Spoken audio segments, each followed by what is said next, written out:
प्रतीयते त्रिधामात्रात्मिका स्थिता अर्धमात्रा स्थिता नित्या ज्ञानोच्चज्या विशेषतः तमेव सा तं सावित्री तं देवी जननी परा तयैव धर्यते सर्वं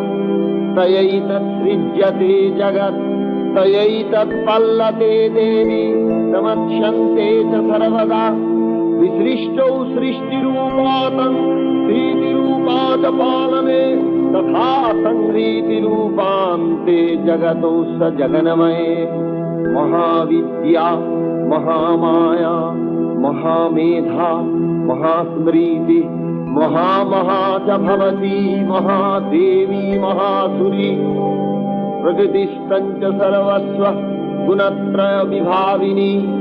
कालरात्रिर्महारात्रिर्मोहरात्रिश्च दारुणा